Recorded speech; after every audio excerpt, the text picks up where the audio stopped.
ৰাকেশ পালে মাননীয় মুখ্যমন্ত্ৰী সেই সময় তৰুণ গগৈ ডাঙৰীয়াক লগ কৰে আৰু 6/9/2008 তাৰিখে তেওঁ এপ্লিকেশ্যন দিয়ে যে মোক লোকসেৱা আয়োগৰ মেম্বাৰ হিচাপে মোক নিযুক্তি দিয়ক আজি মোক যদি কোনোবাই লগ কৰি কয় যে মোক লোকসেৱা আয়োগৰ নিযুক্তি দিয়ক কাগজখন হাতত লৈয়ে মই তাক ক্লোজ কৰিব লাগিব কোনো কোৱালিফিকেশ্যন চোৱা নাই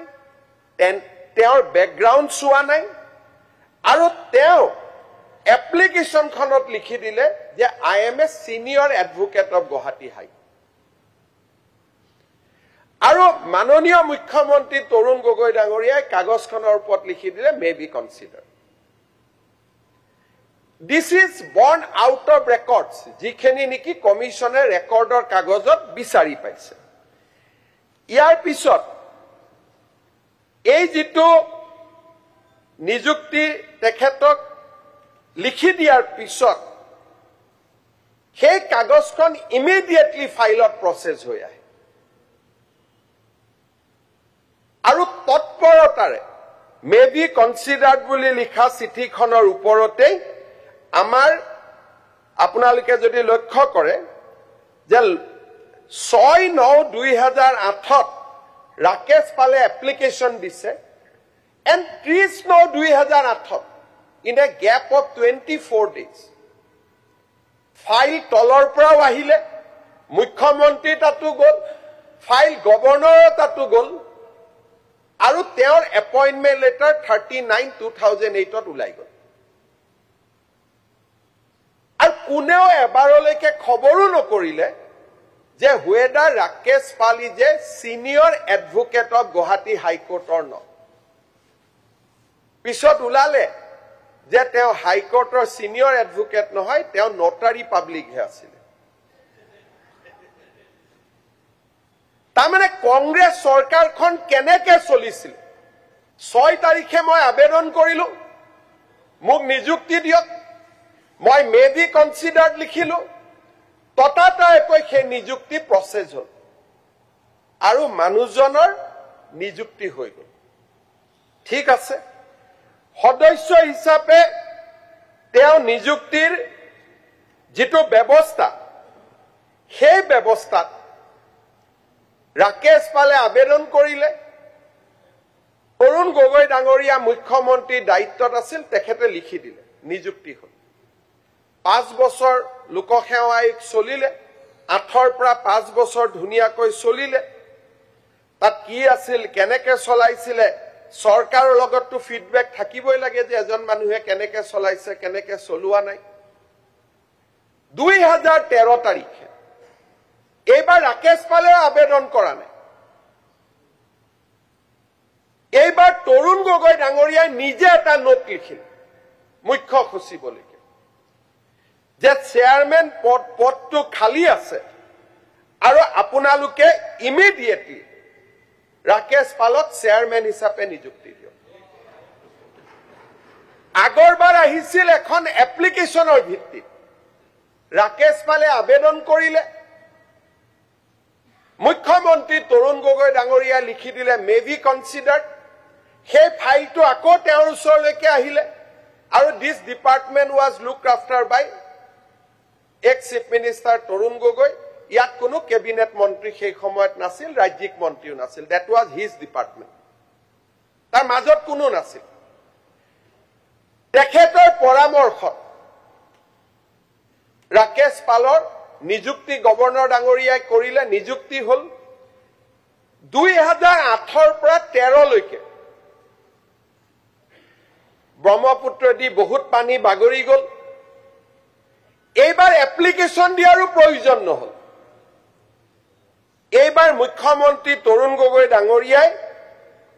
এখন চিঠি লিখিলে কালৈকে মুখ্য সচিবলৈকে যে আপুনি ৰাকেশ পালক এপিএসসিৰ অধ্যক্ষ হিচাপে নিযুক্তি কৰক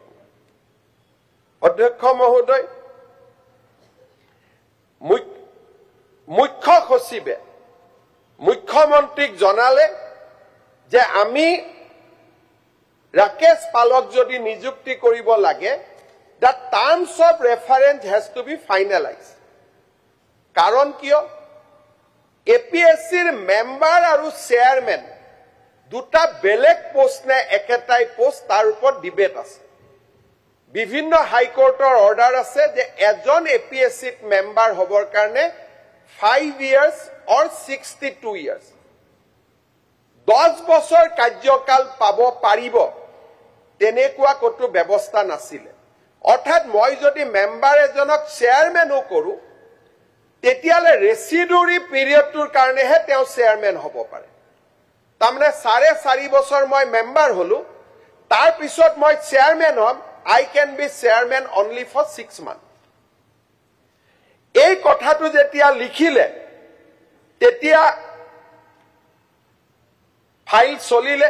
আৰু এই কথাখিনিকে মুকুল খৈকিয়াই তেওঁৰ জবানবন্দীত লিখিছে যে কিছুদিন সময় লাগিলে 18 তাৰিখে এই ফাইলটো মুখ্যমন্ত্ৰী ডাঙৰীয়াৰ ওচৰত এই ঘটনাবিলাক আপ এণ্ড ডাউন হল যে কিমান দিনৰ কাৰণে দিব লাগিব 5/12/2013 তাৰিখে মুখ্যমন্ত্ৰী ডাঙৰীয়াই ফাইল ৰাজ্যপালক প্ৰেৰণ কৰে যে তেখেতক নিযুক্তি দিয়ক আৰু তেখেতক নিযুক্তি 5 তাৰিখে ফাইল পঠালে 7 তাৰিখে এপ্ৰুভেল হৈ গুছি আহিলে উইদিন 2 days তো ৰাকেশ পালৰ নিযুক্তি হল কিন্তু নিযুক্তিৰ এটা কথা লিখা থাকা গল House time আমি extension কৰিছে terms and condition will be notified separately তামৰে তেতিয়ালৈকে মুখ্য সচিবে নিজৰ পজিশনটো ধৰি আছে যে ৰাকেশ পাল ৰেচিডুৰি পিৰিয়ডটোৰ কাৰণেহে হ'ব পাৰিব 5/12/2013 তাৰিখে তেখেতৰ নিযুক্তি হল তাৰ পিছত 8/9/2014 তাৰিখে আকৌ এখন চৰকাৰে নোটিফিকেশন উলিয়াই দিলে যে ৰাকেশ পালৰ কাৰণে কোনো হুকিয়াকৈ কন্ডিশন সাৰ্ভিস কন্ডিশন নহব তেওঁ another 5 years লাভ কৰিব look at the manipulation প্ৰথম তেওঁক নিযুক্তি দিয়া হল এজ এ সিনিয়ৰ এডভোকেট কিন্তু তেওঁ আসলতে খিদিনাখন সিনিয়ৰ এডভোকেট নাছিলে তেওঁ 30/9/2008 ফাৰ্স্ট নিযুক্তি পালে সেকেন্ড নিযুক্তি দিবৰ কাৰণে 18/10/2013 ফাইল দিয়া গল তাৰ পিছত 18/11 মুখ্য সচিবে আপত্তি কৰিলে যে তেওঁ 5 বছৰ কাৰণে হ'ব নোৱাৰে তেওঁৰ কন্ডিশন বেলেগ কৰি দিব লাগিব প্ৰথম অৱস্থাত মুখ্যমন্ত্ৰীয়ে মানি ললে যে তেওঁৰ কন্ডিশন হুকিয়া কৈ দিম এতিয়া খালি চেয়াৰম্যান কৰি দিও এখেতক চেয়াৰম্যান কৰি দিয়া গল আৰু সাবসিকুৱেন্টলি 8/9/2014 সনত তেওঁৰ নিযুক্তিত থকা গুটেই কন্ডিশন খিনি বা যি কন্ডিশন প্ৰেসক্ৰাইব কৰিব লাগিছিল একো প্ৰেসক্ৰাইব নকৰি সিম্পলি কৈ দিলে যে তেওঁ 5 বছৰ অথবা 62 বছৰ তামনে টোটাল টেনিউৰ হি গট 10 years এইটোৱে আটাইকৈ কেলেংকাৰী কোনে কৰিছিল কোট গৈছিলে ইমানটো যোৱাৰ আগতে প্ৰথম গুটেই নীতি নিয়ম প্ৰথম নিযুক্তি ভুল আছিল ঠিক আছে আমি মানি ললো যে প্ৰথম নিযুক্তিটো তেওঁ এপ্লিকেশন এখন দিলে মই নিযুক্তি দি দিলো কিন্তু 2008 পৰা 2014 চনলৈকে সিস্টেমটোৱে সেই ব্যক্তিজনক সহায় কৰি গৈয়ে থাকিল আপুনি বিচৰা বাতৰি পাব কেৱল নিউজ 18 এপত নিউজ 18 এপ ডাউনলোড কৰিবলৈ স্ক্যান কৰক এই QR কোড গুগল প্লে ষ্টৰতো পাব এই নিউজ 18 এপ